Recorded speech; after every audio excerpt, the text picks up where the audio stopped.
Assalamualaikum warahmatullahi wabarakatuh. Innal hamdalillah nahmaduhu wa nasta'inuhu wa nastahdihi wa nastaghfiruh wa na'udzu billahi min shururi anfusina wa min sayyiati a'malina. Man yahdihillahu fala mudilla lahu ومن يضلله فلا هادي له. أشهد أن لا إله إلا الله وحده لا شريك له وأشهد أن محمدا عبده ورسوله. يا أيها الذين آمنوا اتقوا الله وقولوا قولا سديدا يصلح لكم أعمالكم ويغفر لكم ذنوبكم ومن يطع الله ورسوله فقد فاز فوزا عظيما. الحمد لله الذي بنعمته تتم الصالحات. ربنا آتنا من لدنك رحمة وهيئ لنا من أمرنا رشدا. اللهم آت نفسي تقواها وزكيها وأنت خير من زكاها أنت وليها ومولاها. أما بعد. Alhamdulillah, syukur pada Allah Azza wa Jal kerana dengan rahmat dan juga limpah kurnia yang Allah Ta'ala berikan dapat kita bersama pada malam ni. Kita menyambung lagi perbahasan daripada kitab Fiqhul Akbar karangan Al-Imam Abu Hanifah rahimahullahu ta'ala. Sambungan kita yang terakhir ialah pada perbahasan muka surat 91, iaitu perbezaan mukmin pada ahwal hati.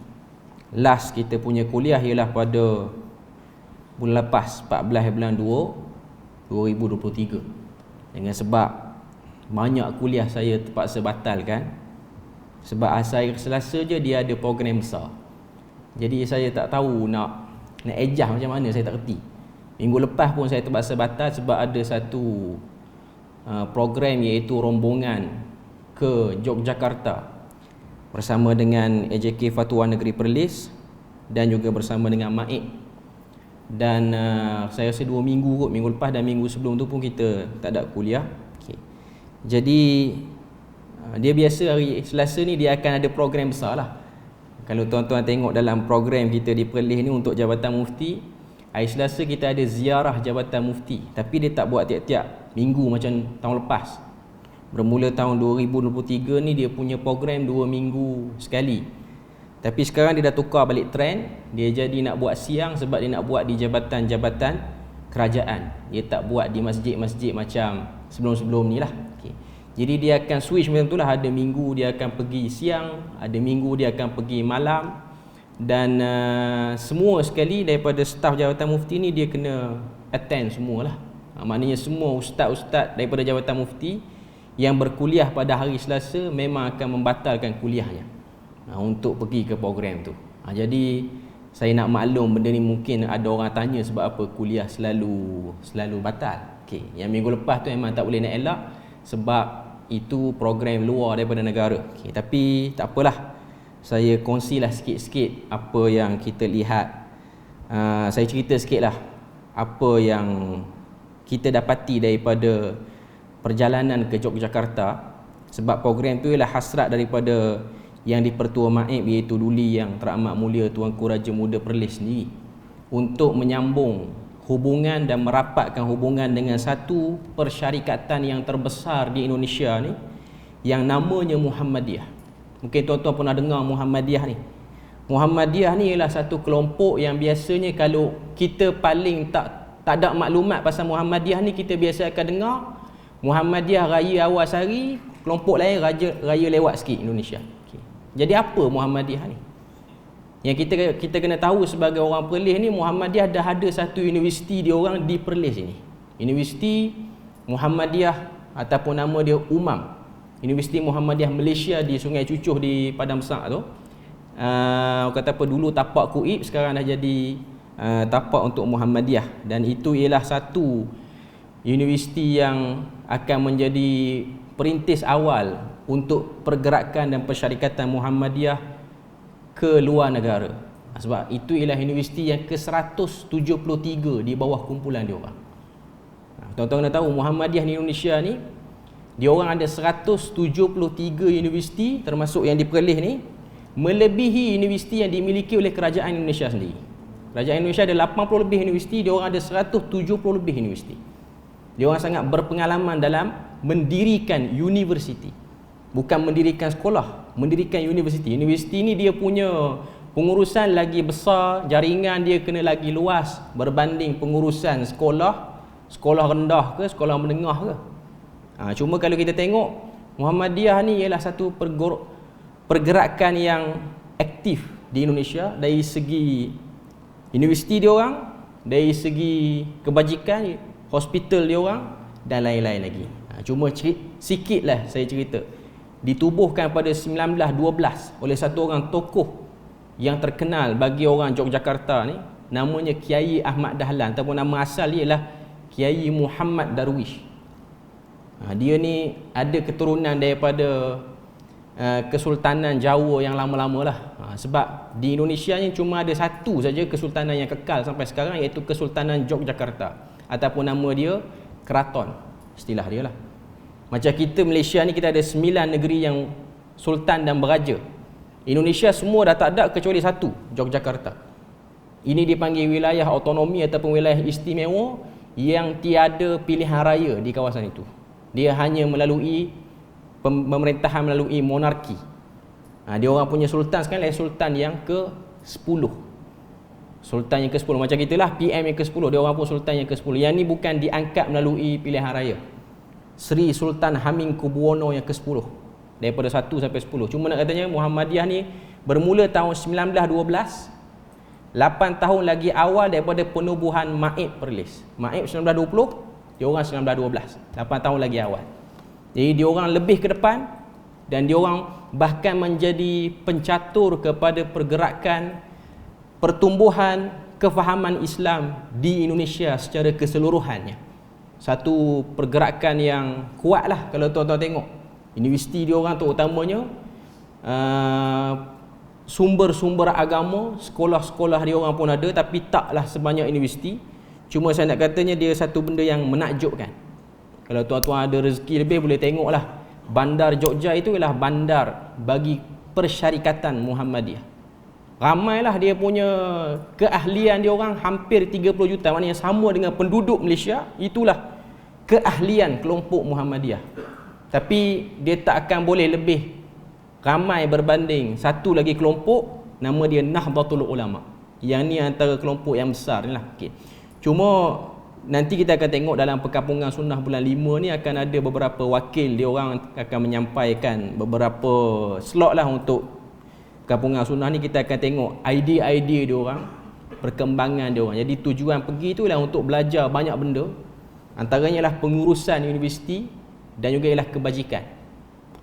Kadang kalau kita tengok dia punya hospital tu memang komplit lah. Dan lebih menariknya ialah pengurusan pendidikan, sebab dia orang ada usaha untuk melahirkan pelapis. Dan penguasaan bahasa Arab, itu yang saya tengok lah. Penguasaan bahasa Arab oleh pelajar-pelajar dia orang tanpa keluar ke negara Arab lebih baik berbanding pelajar-pelajar Malaysia yang keluar ke negara Arab, keluar ke Middle East dan balik, dia punya penguasaan tu lebih baik walaupun tak keluar daripada negara itu. Nanti kita akan tengok, tuan-tuan boleh pelan-pelan tengoklah. Okay. Cuma saya nak katanya ianya ialah satu perkumpulan dan persyarikatan. Dia istilahkan dia orang sebagai persyarikatan yang kuat dan besar, bahkan boleh mencatur sedikit daripada politik Indonesia. Taklah mencatur semua, tapi sedikit dia boleh mencatur. Maknanya dia ada suara kuat dan suara banyak dalam kumpulan tu. Cuma kita rasa berbangga sebab di Perlis ni ada universiti dia orang. Dan kalau tuan-tuan tengok fasiliti yang dia orang dah buat di UMAM Malaysia ni, antara fasiliti yang kemas jugalah berbanding universiti-universiti lain yang ada di Perlis ni. Di mana universiti kerajaan negeri ataupun universiti kerajaan pusat, dia orang dengan dana dia orang sendiri agak cantik. Tuan-tuan boleh tengoklah pintu gerbang dia orang pun dah naik dah sekarang. Cuma nak katanya itu ialah rintis awal. Dan kalau tuan-tuan pergi ke Jogja ni, dia punya pengamalan di masjid-masjid, solat apa semua sama macam Perlis saja. Dan dia orang lebih luas daripada Perlis.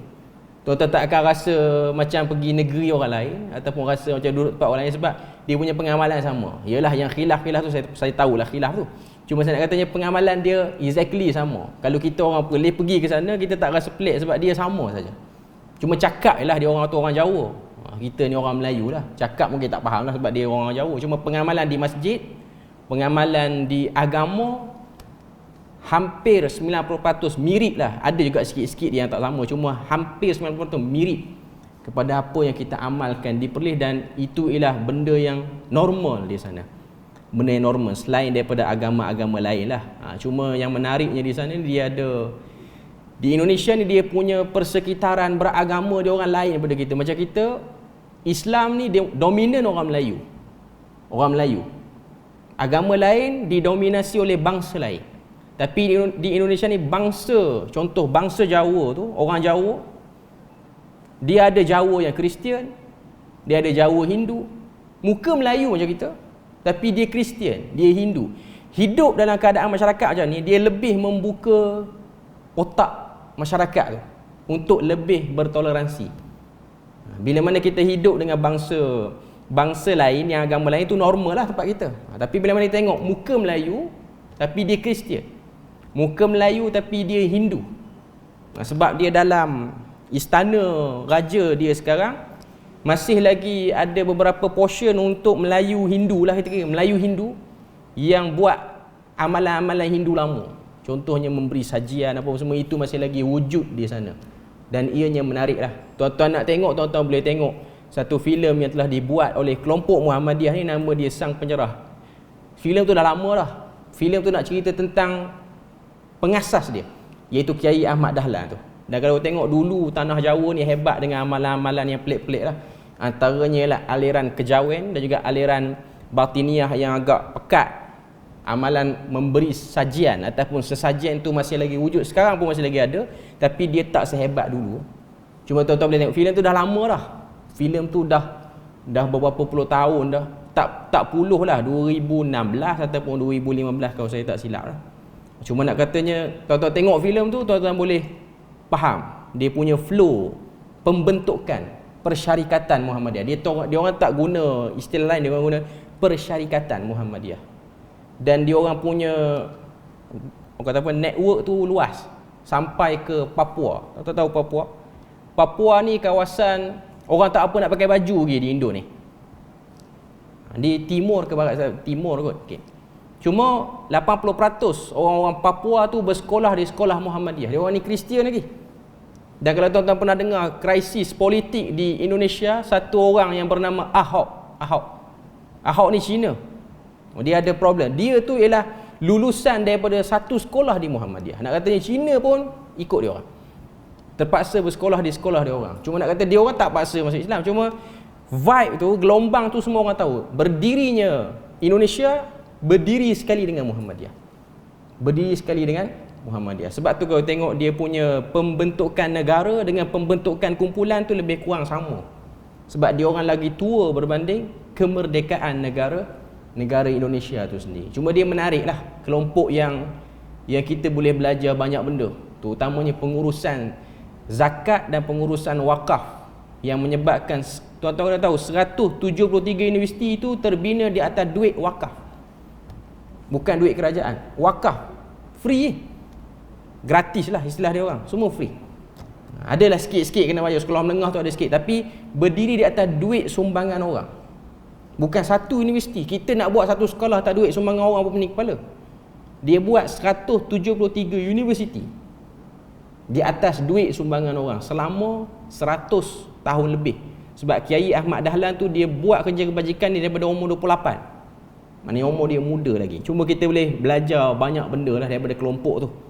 Selain daripada menguruskan perselisihan dan perbezaan dalam beragama, mereka menguruskan kebajikan. Itu yang mustahak. Dan pendidikan.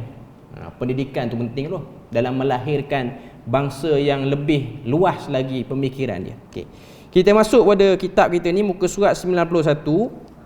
Muka surat 91, matan dia, wa yastawil mu'minuna kulluhum fil ma'rifah wal yaqin wat tawakkalu wal mahabbatu wal rida'u wal khawfu wal raja'u wal imanu fi dhalik wa yatafawatuna fima dunal imanu fi dhalika kulluh. Kita dah sentuh sikit sebelum ni, tapi kita ulang balik untuk kita dapatkan huraian yang lebih clear lagi. Apa kata Imam Abu Hanifah? Dia kata wa yastawil mu'minun, orang-orang yang beriman itu sama. Yastawi itu maksud dia sama, kulluhum, semua sekali orang beriman, fil ma'rifati wal yaqini wat tawakkuli wal mahabbati wal ridha wal khawfi wal raja wal imanu fi dhalik. Ada 7 perkara yang digariskan dalam matan ni. Dia kata fil ma'rifah, iaitu pada urusan mengenal Allah, wal yaqin, dan yakin, wat tawakkal, tawakal, wal mahabbah, kasih sayang, wal redha, kita pun sebut redha, wal khauf, takut, wal raja, harap, wal imanu fi dhalik, dan juga beriman. Okey. Wa fi dhalika wa yatafawatuna fima duna zalika fima wa yatafawatuna fima duna al-imanu fi dhalika kullu. Okey. Dia sebut 7 ataupun 8 perkara tu, ma'rifah, yakin, tawakal, mahabbah, redha, khauf, raja, iman. Kesemua ni 7 perkara ni ataupun 8 perkara ni, kita semua Islam dituntut, tak kira orang tu nabi, rasul ataupun orang biasa, semua kena tahu 7 ataupun 8 perkara ni. Okay. Cuma takat mana dia punya peratus yang ada dalam diri berbeza-beza. Itu maksud dia. Iman kita dengan iman para nabi beza. Makrifah kita dengan makrifah para nabi beza. Makrifah kita dengan sahabat beza. Makrifah kita dengan pasangan kita pun beza. Semua kita ni tak sama. Saya, tuan-tuan, dan semua orang beriman di dunia ni pun tak sama pada 7 ataupun 8 perkara ni. Bermula dengan makrifah. Okay. Sebab tu antara ayat Al-Quran yang boleh dijadikan sebagai panduan untuk kita faham isu ni ialah ayat daripada surah Fatir ayat 32. Tuan-tuan boleh tanda ayat ni. Surah Fatir ayat yang ke-32, Allah Ta'ala sebut tentang pengkategorian orang. Setiap orang tu berbeza-beza pada interaksinya terhadap satu perkara tu. Kalau kita buka Quran, surah Fatir ayat 32, Allah Ta'ala sebut pada ayat 32 ni, thumma awrathnal kitaba alladhina astafaina min ibadina faminhum zalimun li nafsihi wa minhum muqtasid wa minhum sabiqun bil khairati biiznillah dzalika huwal fadlul kabir. Apa maksud ayat ni? Maksud ayat ni Allah Ta'ala kata thumma awrathnal kitaba alladhina astafaina min ibadina, kemudian kami wariskan Al-Quran ini kepada mana-mana orang yang kami pilih daripada hamba kami. Tuhan sebut Quran ni akan diwariskan, diberikan kepada mana-mana orang. Faminhum zalimun li nafsi, ada sebahagian orang dia dapat Quran, dia zalim terhadap diri dia, iaitu dia mengingkari Quran, dia berpaling pada ajaran Quran. Wa minhum muqtasid, kategori yang kedua, mereka itu sederhana, taklah berpaling sangat, tak juga ikut sangat. Kategori kedua. Kategori yang ketiga, wa minhum sabiqum bil khairat, kategori yang ketiga ni berlumba-lumba untuk buat sebanyak mungkin kebaikan biiznillah, itu semua dengan izin Allah. Apa maksud izin Allah? Izin Allah sini ialah Allah Ta'ala jadikan sebab, orang tu ambil sebab tu, lalu dia dapat keputusan daripada sebab yang dia ambil. Ini ialah cara berinteraksi dengan takdir yang kita kena tahu dan kita kena sedar. Iaitu macam mana satu orang tu dia boleh berbeza pada ma'rifah, pada yakin, pada tawakal, pada mahabbah, pada redha, bergantung kepada bagaimana cara dia memahami 7 elemen tu ataupun 8 elemen ni. Semakin banyak dia baca ayat Quran berkaitan dengan ma'rifatullah, mengenal Allah, semakin banyak dia baca ayat mengenai tentang yakin, maka dia akan bertambah yakinnya, dia akan bertambah ma'rifahnya. Kurang dia baca, kuranglah yakinnya, kuranglah ma'rifahnya. Jadi ini ialah sebab-sebab yang mendorong satu orang tu untuk dia dapat ataupun untuk dia hilang. Sebab tu kita semua berbeza. Kita semua berbeza. Jadi ini ialah benda dan perkara yang kita kena tahu dan kita kena sedar. Dalam isu iman ni, macam dia nak bahas adanya turun naik, dan turun naik itu ditimbang pada 7 ataupun 8 elemen ni. Okay. Sebab tu kita tengok dalam huraian dia sebut apa? Dari segi dituntut semua orang beriman sama supaya mengenal Allah, yakin, tawakal, kasih, redha, takut dan berharap serta iman kepadanya. Semua ini dikatakan sebagai ahwal atau keadaan bagi hati, iaitu hasil daripada beriman. Ada orang dia tak ada makrifah. Portion makrifah, bahagian makrifah yang ada dalam diri dia tu dia hapuskan. Jadi dia tak kenal Tuhan. Ada orang dia makrifah ada, tapi yakin tak ada. Tahu ada Tuhan, tapi tak yakin Tuhan ni duduk kat mana. Duduk kat mana tu maknanya perbahasan mana yang paling tepat pembahasan Tuhan. Ini disebut sebagai kelompok agnostik sekarang. Percaya Tuhan ada, tapi Tuhan tak duduk pada keterangan tentang Tuhan tu, tak duduk dalam Islam, tak duduk dalam Kristian, tak duduk dalam Hindu, tak duduk dalam Yahudi, tak duduk dalam Buddha, tak duduk dalam apa-apa agama. Tapi Tuhan ada. Ada orang berfahaman macam tu. Percaya Tuhan ada. Yang ni bukan etis. Etis tak percaya Tuhan. Dia percaya Tuhan. Tapi Tuhan itu bukanlah yang dihurai dalam mana-mana silibus agama. Dia tak nak ambil yang tu. Yang ni dia ada makrifah, tapi dia tidak ada yakin. Sebab dia tak yakin dengan semua sumber agama. Sumber Islam tak yakin, sumber Kristian pun tak yakin. Okay. Jadi dia berbeza imannya dengan orang yang yakin. Sebab tu kita baca Quran, kita akan tengok Allah Ta'ala sebut tentang beberapa peringkat yakin. Ada yang namanya ilmul yakin, ada yang namanya ainul yakin, ada yang namanya haqqul yakin. Ini paling kurang 3 martabat perbahasan tentang yakin. Ilmul yakin maksudnya tahu benda tu. Kita yakin dengan benda tu dengan sebab kita ada knowledge, pengetahuan tentang benda tu. Contoh saya bagi. Tahu gula manis tapi tak pernah try pun. Tak pernah test lagi di lidah. Gula ni manis ke? Tapi tahulah orang sebut gula manis. Kalau orang sebut gula tu masin, dia akan objek, dia akan tolak benda tu. Dia akan buat objection, dia akan bantah benda tu. Sebab maklumat yang dia ada, gula itu ialah manis. Gula tu ialah manis. Macam kita orang Islam, ada orang kata babi tu sedap tapi haram dimakan. Mungkin kita yakin dengan babi tu sedap. Tuan-tuan pergi Indonesia, tuan-tuan tengok. Di Indonesia ni tak panggil babi, dia panggil celeng. Jawa panggil celeng. Celeng guling. Kita biasa tengok kambing golek kan, dia babi tu golek. Crispy lagi buat. Yang jual tu pakai tudung, tapi bukan Muhammadiyah. Okey. Cuma nak katanya, yang jual tu dia jual lah. Dia jual, dia potong, dia bagi lagi dekat orang. Okey. Tapi kita tak makan. Kita tengok orang makan macam sedap. Dia punya keluar air-air dia tu daripada tempat pemanggang dia tu. Orang kata sedap. Non-Muslim yang makan pun kata sedap. Tapi kita tak pernah try. Ilmu yakin kita mungkin babi sedap.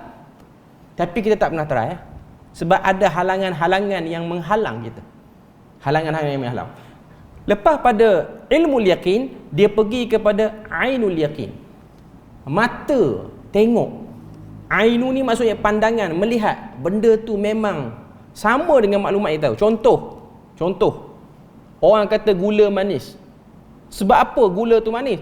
Tengok, ada semut duk urung gula tu. Sebab semut ni tabiat dia suka benda manis. Kalau benda lain yang urung, kita tak kata benda tu manis. Tapi kalau kata semut yang urung, kita tahu benda tu manis lah. Okay. Ini ainu, mata. Okay. Dan dia pergi pada yang paling tinggi sekali, iaitu haqqul yakin. Lidah sendiri pernah rasa benda tu. Kita sendiri pernah rasa. Kalau orang kata gula ni manis, kita percayalah gula manis. Sebab kita sendiri yang rasa. Okay. Ini pun beza. Dia ada beza di antara semua darjat tu. Maknanya setiap satu elemen ni, ma'rifah, yakin, tawakal pun sama.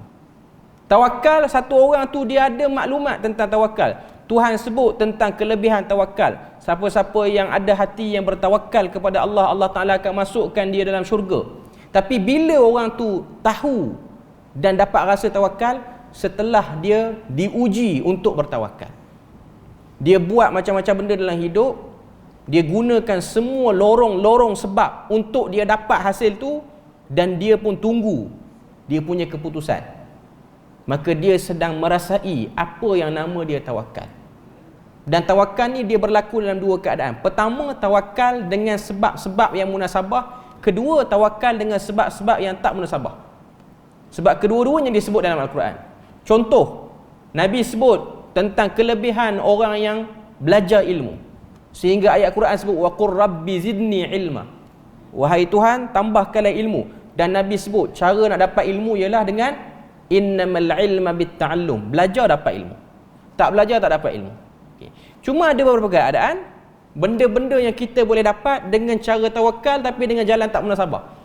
Munasabahlah orang tu nak jadi cerdik dengan dia belajar. Tapi ada jalan-jalan tertentu orang tu dia boleh kaya dengan cara yang tak munasabah. Tiba-tiba kaya, tak tahu jumpa duit daripada mana. Benda tu logik sebab Quran pun sebut wa may yatawakkal 'ala Allahi fa huwa hasbuh. Siapa-siapa yang bertawakal kepada Allah maka cukuplah Allah sebagai pencukup kepada benda tu. Sebab tu kalau kita baca dalam surah At-Talaq, Allah Ta'ala sebut tentang beberapa poin tentang tawakal, iaitu ayat yang dikenali dengan ayat 1000 dinar tu, wa may yattaqillaha yaj'al lahu makhraja wa yarzuquhu min haitsu la yahtasib. Siapa-siapa yang bertawakal kepada Allah, Allah Ta'ala akan buka jalan kepada dia, jalan yang dia tak pernah sangka.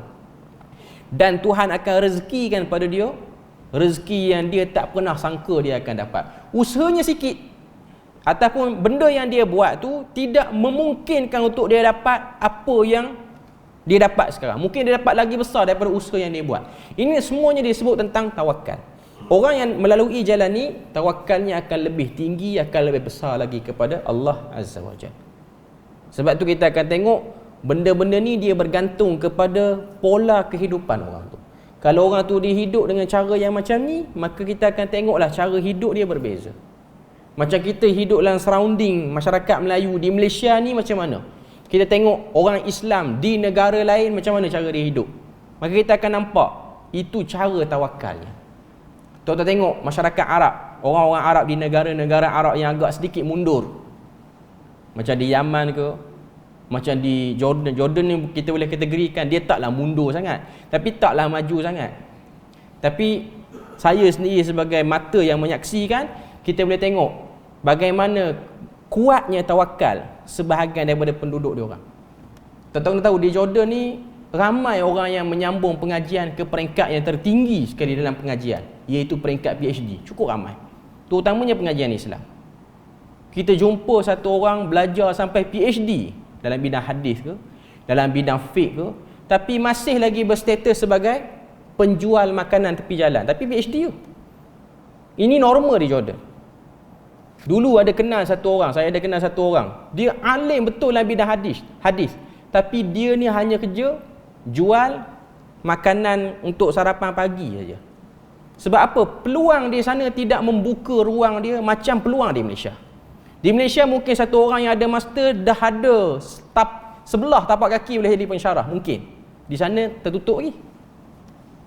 Kena ada kabel-kabel, kena ada keturunan-keturunan yang elok yang boleh angkat dia untuk dia pergi, untuk dia masuk. Sebab tu dulu ada satu orang tokoh tafsir di Jordan. Tapi dia bukan orang Jordan lah, dia orang Palestin, iaitu Dr. Salah Abdul Fattah Al-Khalidi rahimahullah, meninggal beberapa bulan yang lepas, tahun lepas lah dia meninggal. Tuan-tuan tahu dia tokoh tafsir dunia, international.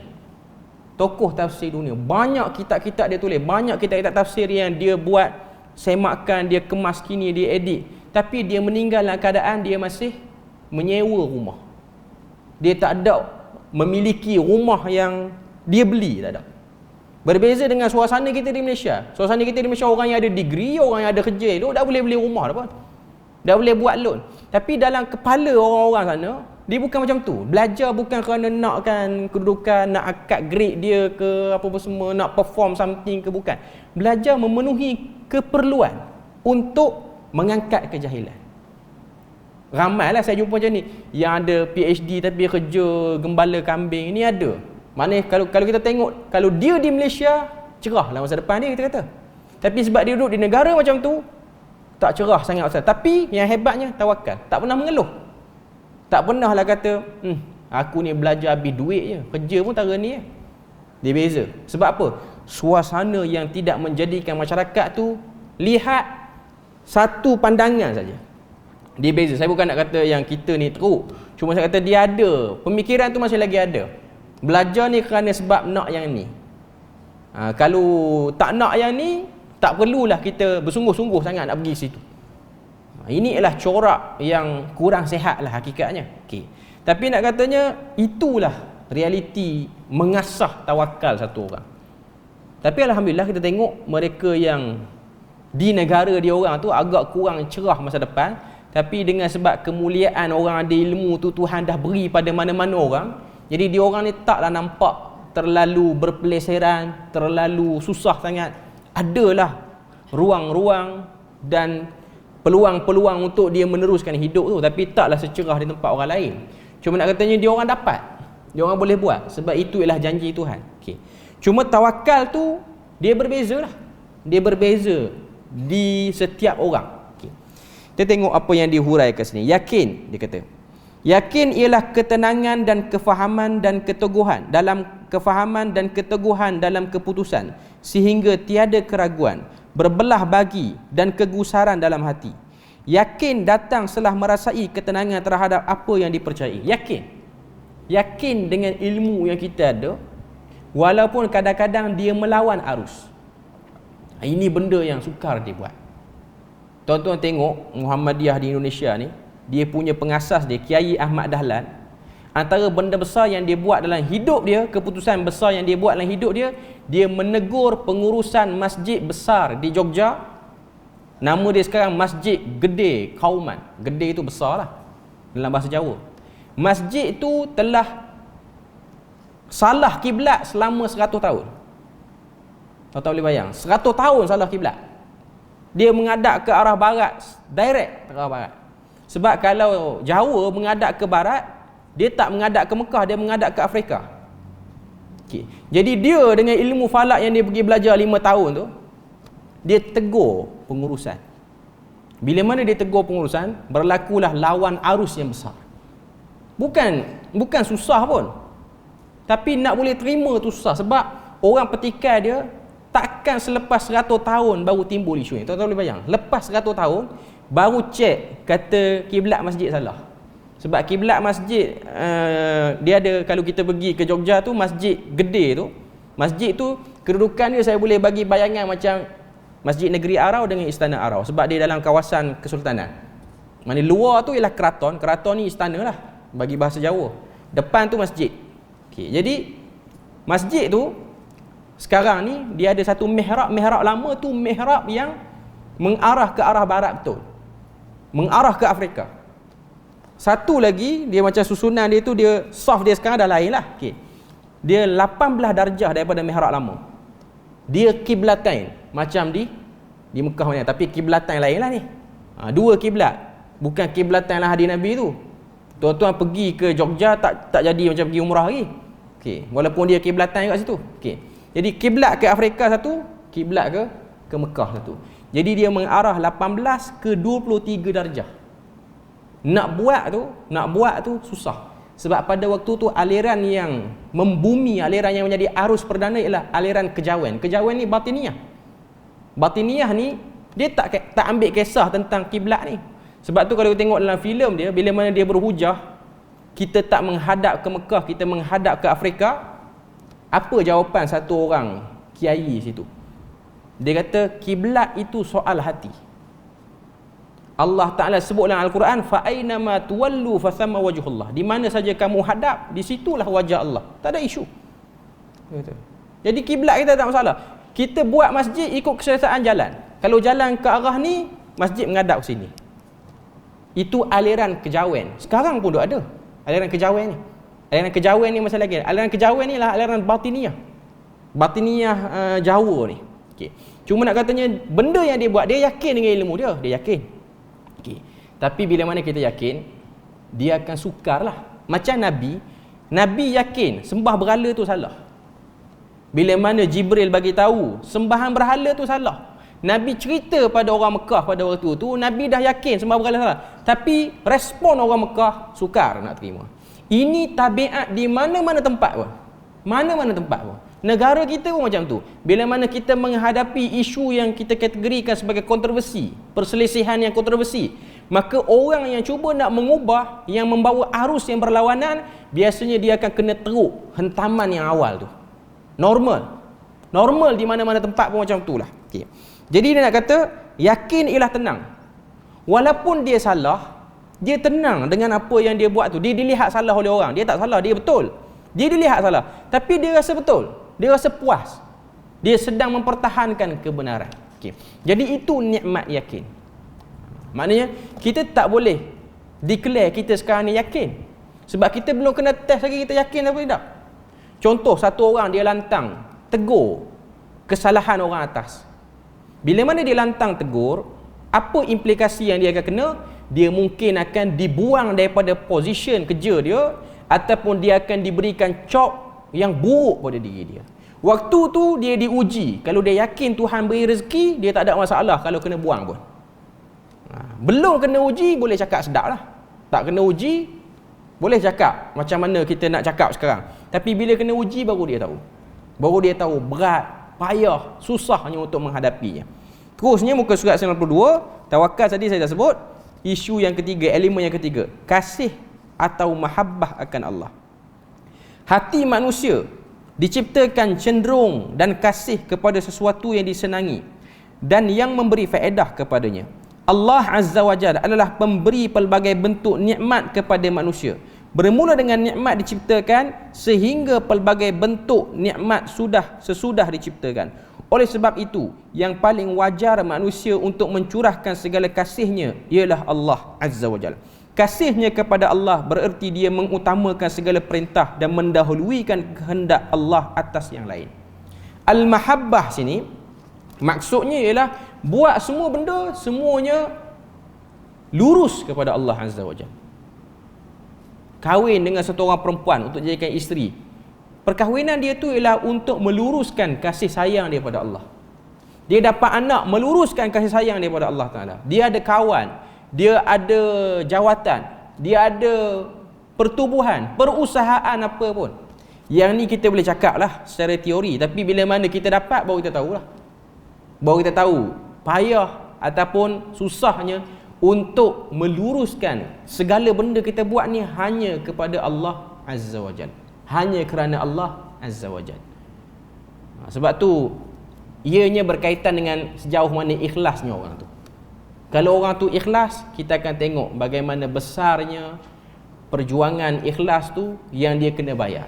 Macam mana Nabi dia ikhlas, maka Allah Ta'ala berikan kepada Nabi itu kelebihan yang besar. Sebab tu kalau tengok antara hadis yang menyebutkan tentang besarnya pahala yang Nabi dapat, Nabi Muhammad ni dapat pahala banyak. Sebab apa? Sebab semua orang dapat Islam ni daripada dia. Kita boleh katakan, saya bagi contoh pada tuan-tuan dan puan-puan, Nabi Muhammad dia tak pernah tahu pun belahan bumi lain daripada Arab ni ada orang. Contoh kita Nusantara ni. Kita ni di Nusantara ni, kita ni ialah makhluk yang hidup di dataran bumi sini. Ada tak dalam hadis Nabi, Nabi agak Islam ni sampai ke timur? Dia tak agak. Dia tak pernah agak pun Islam ni sampai ke Oran ni. Islam ni sampai dan orang menyebut nama Nabi, orang selawat atas Nabi, tak pernah agak. Tapi sampai, dia sampai. Dia sampai. Nak kata apa? Dia datang kerana ikhlas. Ada kerana peringkat awal, permulaan seruan itu ialah nakkan rahmat Tuhan. Sebab tu dalam Quran Allah Ta'ala sebut, bila mana arahan Allah Ta'ala kepada Nabi Ibrahim, wa'adzin finnasi bil hajj, serulah orang untuk datang buat haji. Waktu tu Mekah ni kosong, tak ada orang. Tuhan kata kepada Nabi Ibrahim, naik atas satu tempat tinggi ni, seru, panggil orang. Ini dalam tafsir dia sebut. Secara logiknya lah, orang tak ada, nak seru buat apa? Tak ada apa. Di Mekah pada waktu tu bukan kata orang, hidupan, serangga pun kurang. Tak ada. Tapi yang kata patuh, yang kata mahabbatullah tu ada, buat juga. Nabi Ibrahim tak sempat melihat ramainya orang ziarah Mekah hari ni, tapi dia dah menjadi realiti sekarang. Dia sudah menjadi realiti sekarang. Tapi dia dah mati 1000 tahun dah. Nak katanya ini ialah satu perjuangan. Inilah tabiat orang-orang yang ikhlas macam itulah. Okay. Redha. Okay. Redha bererti menerima dengan hati terbuka akan segala ketetapan Allah, iaitu qada dan qadar. Demikian juga hendaklah dia redha akan ketetapan dalam bentuk hukum syarak, perintah dan larangan, halal dan haram. Redha ni maksudnya tak ada rasa nak mengeluh, tak ada rasa nak melatah. Itu bahasa Melayu mudah kita. Bila mana terjadi satu ketentuan, kita tak lagi mengungkapkan kata-kata macam tak puas hati kepada benda tu. Kita beri lalu azan dulu, nanti kita sempurnakan huraian sikit.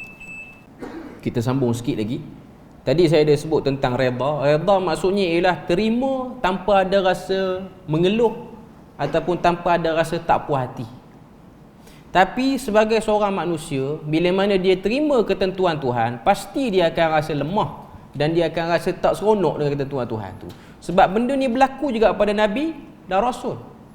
Sebab tu kalau tuan-tuan tengok, bila mana satu orang Nabi, sesetengah Nabi dan Rasul ni, dia menghadapi kaum yang degil, dia terbawa-bawa rasa tak puas hati, bahkan mengubah karakter Nabi tu. Contohnya Nabi Musa. Nabi Musa menjadi satu orang yang sangat defensif bila mana jumpa orang. Ini yang kita tengok dalam banyak sirah-sirah yang menunjukkan tentang riwayat Nabi Musa. Sebab tu kita akan tengok Nabi Musa, dia tak puas hati jumpa kaum yang degil, jumpa orang Mesir degil, Bani Israel yang degil. Dia yang jumpa, mengakibatkan dia minta dan dia berdoa pada Allah Ta'ala untuk boleh berdebat dengan Nabi Adam di akhirat nanti. Apa yang dia nak debat pada Nabi Adam? Dia nak tanya Nabi Adam dan dia nak soal, kenapa Adam makan pohon yang terlarang? Kalau dia tak makan, kita dah elok duduk dalam syurga sekarang. Kita pun pernah fikir macam tu bila mana kita jumpa orang yang bermasalah dalam hidup ni.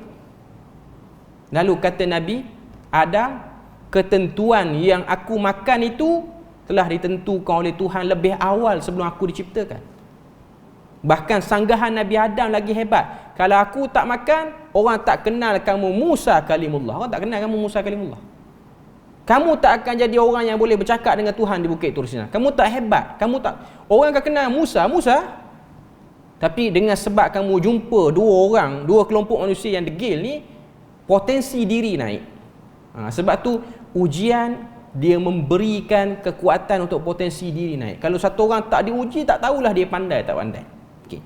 Cuma nanti kita akan sambung balik perbahasan seterusnya, iaitu pada muka surat 93 tu pada isu al-khawf, iaitu takut kepada Allah Azza wa Jalla. Okay.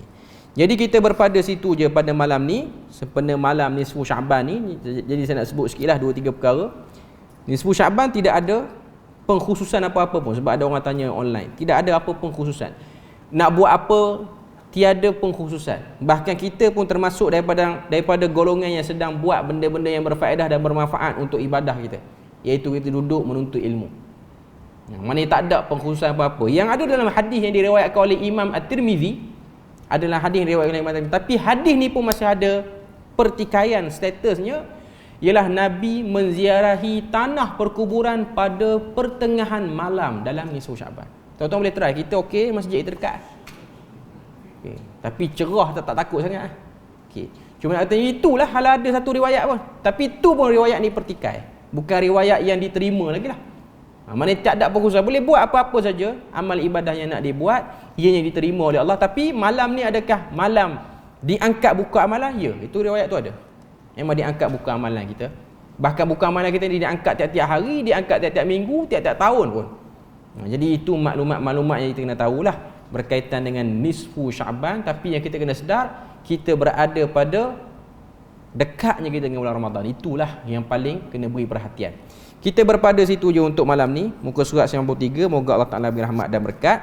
Subhanakallahumma wa bihamdik, asyhadu an la ilaha illa anta wa astaghfiruka wa atubu ilaik.